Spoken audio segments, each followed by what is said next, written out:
Bonsoir à toutes et à tous et bienvenue au 19h30 de Congo 26 Télévision à la une de cette grande édition du vendredi 21 novembre 2025. Diplomatie et affaires. Kinshasa déroule le tapis rouge. Le président Félix-Antoine Tshisekedi accueille l'émir du Qatar, Cheikh Tamim Al Thani. Une visite aux allures stratégiques entre processus de paix dans l'est de la RDC et opportunités économiques majeures. Entrepreneuriat de jeunes Congolais, clap de fin pour la table ronde nationale. Félix-Antoine Tshisekedi Tshilombo a clôturé les travaux avec un message fort pour la jeunesse, innovation comme moteur du développement. Et puis, sécurité routière à Kinshasa, le contrôle technique des véhicules démarre enfin. Les décideurs politiques veulent mettre fin au désordre et garantir plus de sécurité sur les routes de la ville de Kinshasa. Voilà tout pour les principaux titres. Dans un instant, le développement. Mesdames, Messieurs, ne nous quittez pas. Visite d'État ce vendredi 21 novembre 2025 à Kinshasa de Cheikh Tamim Ben Hamad Al Thani, émir du Qatar. Il a été accueilli par le président Félix Tshisekedi. Les échanges entre les deux personnalités ont porté sur le progrès du processus de paix dans l'est de la RDC, notamment après l'accord cadre signé à Doha entre le gouvernement congolais et les M23. Le Qatar y joue un rôle de médiateur actif sur le plan économique. Un protocole d'accord a été signé entre la société Ivaon Mines et la Qatar Investment Authority pour le développement conjoint des minerais critiques en République démocratique du Congo. Une visite stratégique qui marque un approfondissement de relations diplomatiques entre Kinshasa et Doha dans un contexte où les Qatar s'affirment comme un acteur majeur de la médiation en Afrique. Signalons que la signature des accords miniers renforce l'attractivité de la République démocratique du Congo et ouvre des nouvelles perspectives économiques.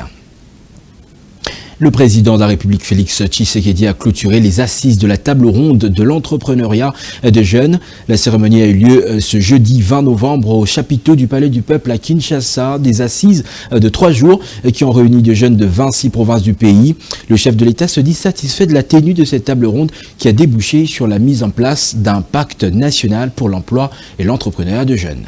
Je me réjouis qu'au terme de vos travaux, nous disposons désormais d'un pacte national pour l'emploi et l'entrepreneuriat des jeunes. Ce pacte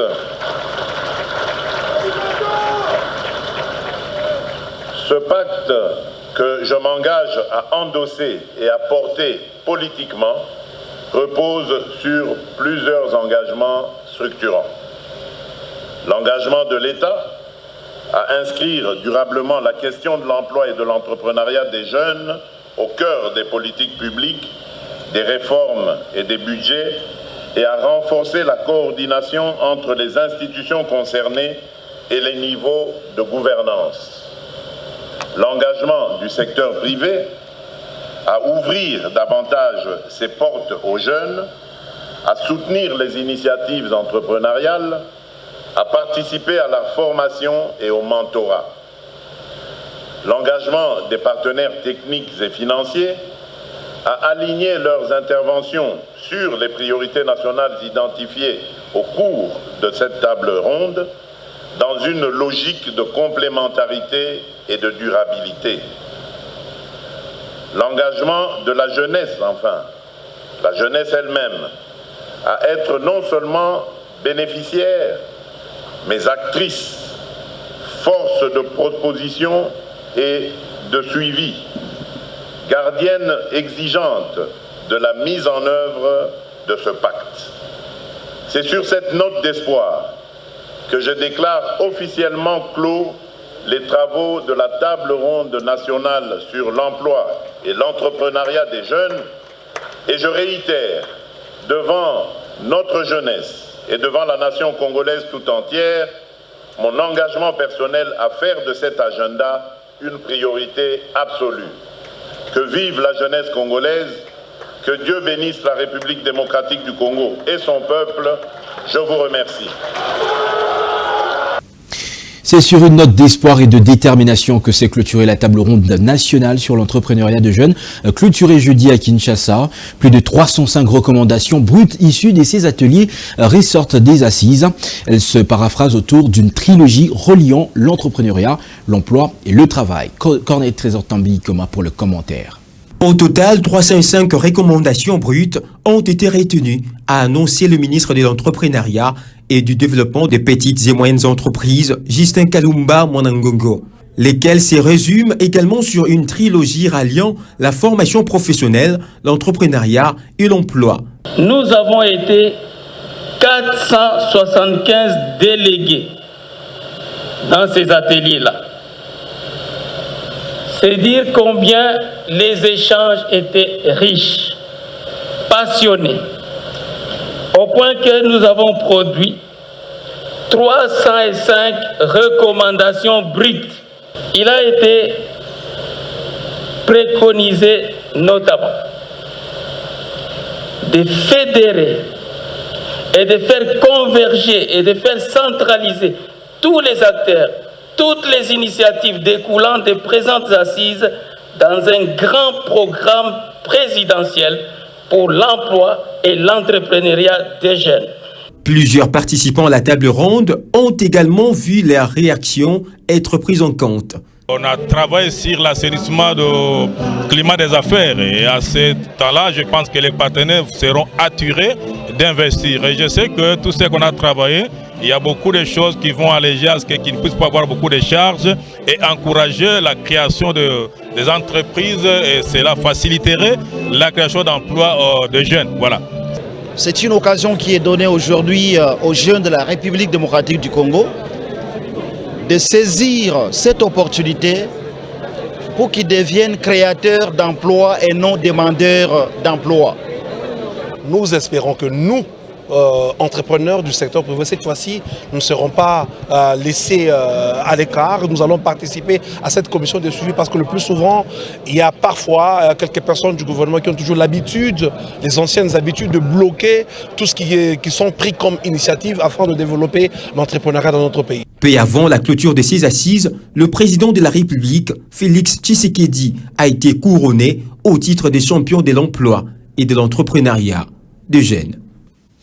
En marge de la 84e session d'un comité exécutif de l'Union parlementaire africaine et de la 47e conférence des présidents du Parlement de cette organisation, les comités des femmes parlementaires de l'UPA ont échangé jeudi sur la gouvernance du numérique au service du droit de la femme. Elles ont plaidé pour le renforcement de capacités numériques des femmes et pour l'accès de ces dernières aux technologies numériques. Commentaire, Trésor Canet en commun.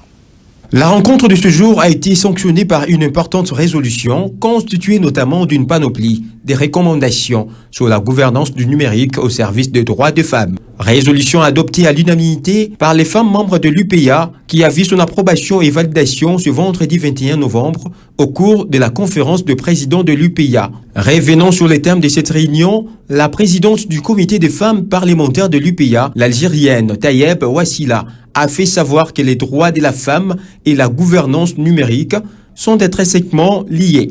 Honorables parlementaires, Madame et Messieurs, concernant la gouvernance numérique au sein des droits de la femme, les droits de la femme et la gouvernance numérique sont intrinsèquement liés. La gouvernance numérique qui englobe l'accès, l'utilisation et la gestion des technologies numériques a un impact significatif sur la réalisation de l'égalité des sexes. Il est crucial que les femmes participent activement à la définition des politiques numériques et qu'elles aient accès aux techniques et aux compétences numériques pour s'épanouir dans un monde de plus en plus digitalisé. Pour maximiser l'impact positif du numérique, la présidente de Femmes parlementaires africaines a souligné la nécessité de mettre en œuvre les politiques inclusives, de renforcer les capacités numériques de femmes et de garantir leur sécurité en ligne. Dans la résolution sanctionnant cette réunion, il a été recommandé, entre autres, de combler les fossés en matière d'accès numérique, car dans le pays le moins avancé, seuls 25% ont accès à Internet et majoritairement des hommes. À noter qu'au cours de cette rencontre, plusieurs femmes des parlementaires de différents pays membres de l'UPA ont pris tour à tour la parole pour démontrer l'importance du numérique qui constitue un levier de promotion des droits des femmes en Afrique. À Kinshasa, la première dame Denise Nyakeru Tshisekedi a inauguré jeudi 20 novembre 2025 un nouvel atelier de couture au sein de l'Institut supérieur des arts et métiers ISAM.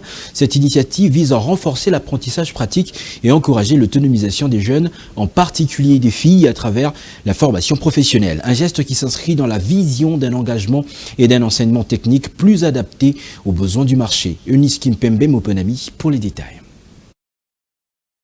En inaugurant cet atelier de couture industrielle équipé de machines modernes, dont de la Fondation Lona à l'Institut supérieur des arts et métiers ISAM, sa présidente Denise Nyakeru Tshisekedi a fait un pas de plus en faveur de l'éducation pratique. Un espace qui portera désormais son nom, symbole d'un engagement pour la formation professionnelle de jeunes. Dans un même élan, sa fondation Lona a octroyé 300 bourses d'études ciblant les étudiantes des premières années ainsi que de jeunes en situation de handicap auditif.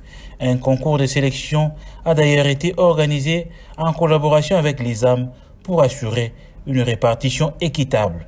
Un geste qui vise l'inclusion et l'emploi avec espoir de voir émerger une jeunesse compétente, outillée et prête à répondre aux besoins du marché. Coup d'accélérateur à Kinshasa, la traque des véhicules en mauvais état est lancée. Entre saisie à la fourrière et contrôle technique obligatoire à la régie des fourrières et de contrôle des véhicules de Kinshasa, objectif transformer durablement le paysage routier de la ville de Kinshasa. Nos équipes se sont rendues sur place ce matin au cœur de l'opération. Reportage.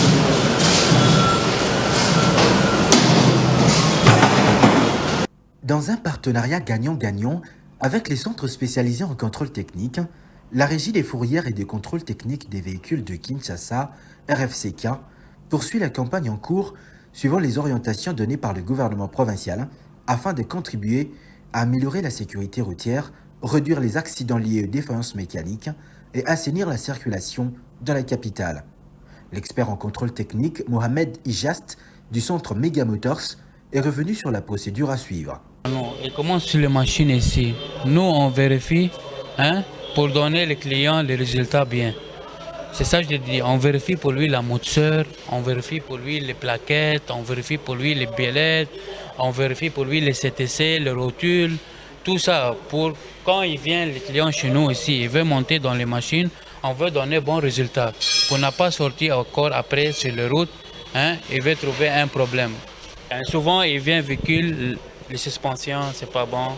On donne les 14 jours pour réparer. Souvent, il vient un véhicule qui est bon, ça, on donne les vignettes directement et peut partir. Les défis sont énormes, mais l'essentiel est de savoir les affronter.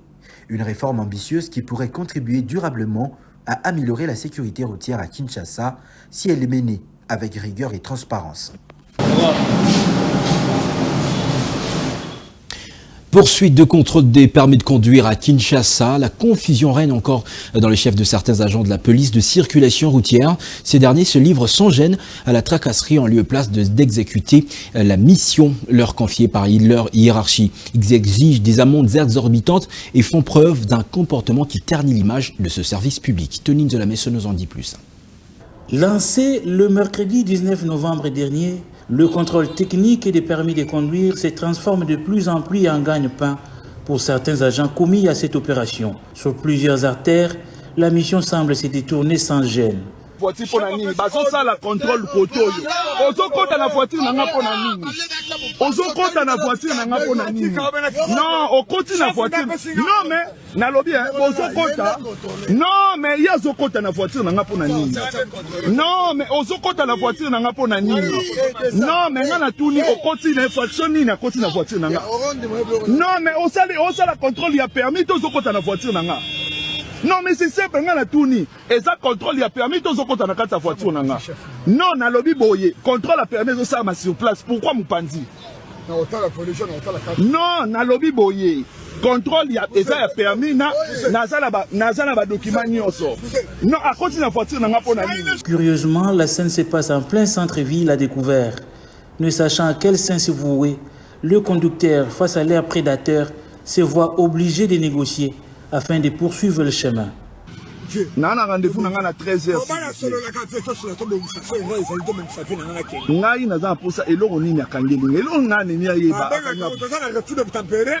La même scène est observée dans la ville de Lubumbashi, sur plusieurs axes. $80 possible. C'est quoi 350 salaboy. 320. Les ambons, on a des ambons. Trésor public. Ces actes sapent davantage l'image de la police nationale appelée à faire preuve de professionnalisme en pareilles circonstances. Voirie de Kinshasa, le croisement des avenues Bokassa et Croix-Rouge forme un lac artificiel. La circulation sur les deux voies publiques menant au marché central Zango est une affaire des champions. Le lac artificiel en extension vu le niveau de délabrement. Un constat de Patrick Leconi. Ce lac artificiel est le résultat du délabrement avancé du croisement des avenues Bokassa et Croix-Rouge. Un état de choses alarmant pour les usagers de ces deux artères menant au marché central.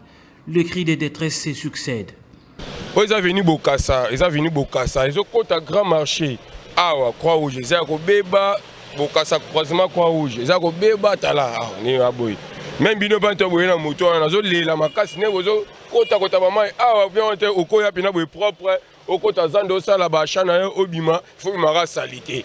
Bon, vraiment, mon conseil, il faut poursuivre Bango. L'extension de ces malles est un obstacle pour la circulation sur cet axe, jadis très fréquenté, vu son caractère de voie publique obligatoire menant au marché central.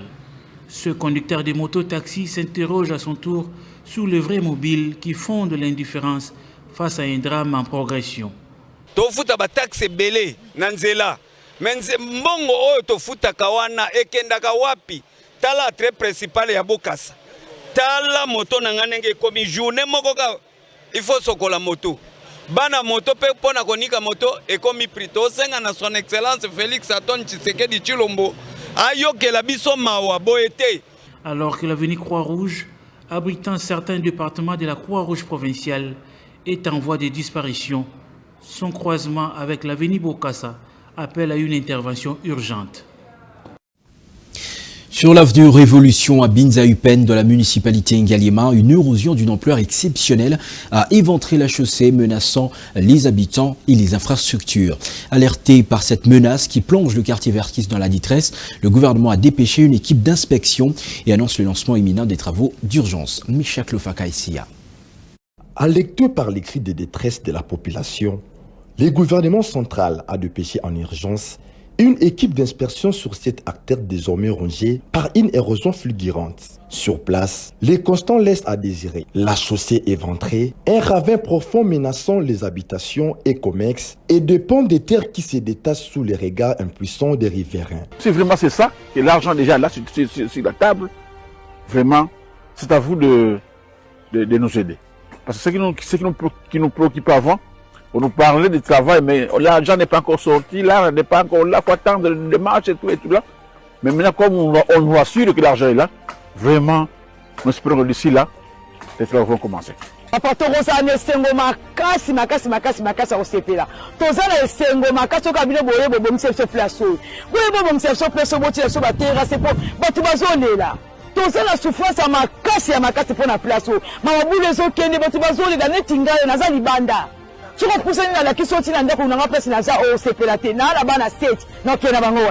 Cette descente sur le terrain, saluée par les habitants de cette partie de Kinshasa, intervient avant la catastrophe qui guette les lieux. La descente de l'équipe de l'Agence congolaise des grands travaux vise à stabiliser les terrains et sécuriser les zones à haut risque. Une opération cruciale pour sauver les quartiers et rassurer la population plongée dans l'angoisse. Jugé à Paris pour complicité de crimes contre l'humanité et participation à un groupement criminel présumé pour des faits commis en province orientale entre 2002 et 2003, Roger Lumbala, ancien chef du mouvement RCDN, a adressé une lettre ouverte à Jean-Pierre Bemba Gombo, actuel vice-premier ministre, ministre de Transport et Voies de Communication. Voici le contenu de cette correspondance.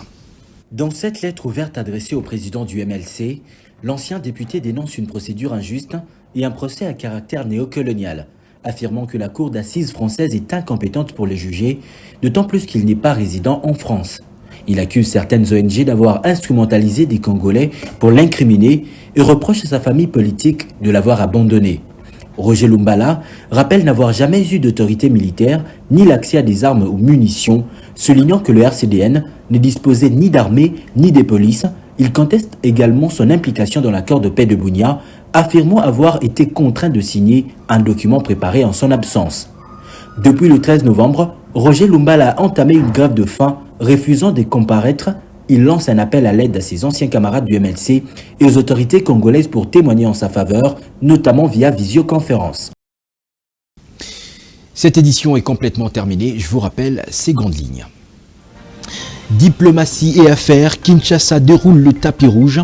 Le président Félix Tshisekedi accueille l'émir du Qatar, Cheikh Tamim Al Thani. Une visite aux allures stratégiques entre processus de paix dans la partie est de la RDC et opportunités économiques majeures. Entrepreneuriat de jeunes Congolais, clap de fin pour la table ronde nationale. Félix Antoine Tshisekedi Tshilombo a clôturé les travaux avec un message fort pour la jeunesse, l'innovation comme moteur du développement. Et puis, sécurité routière à Kinshasa, le contrôle technique des véhicules démarre enfin. Les décideurs politiques veulent mettre fin au désordre et garantir plus de sécurité sur les routes de la ville de Kinshasa. C'est déjà la fin de ce journal. Merci de nous avoir suivis. Excellent week-end à toutes et à tous en compagnie de la chaîne de l'Unité nationale. Vous le savez, Congo 26 Télévision. Mesdames, Messieurs, bonsoir.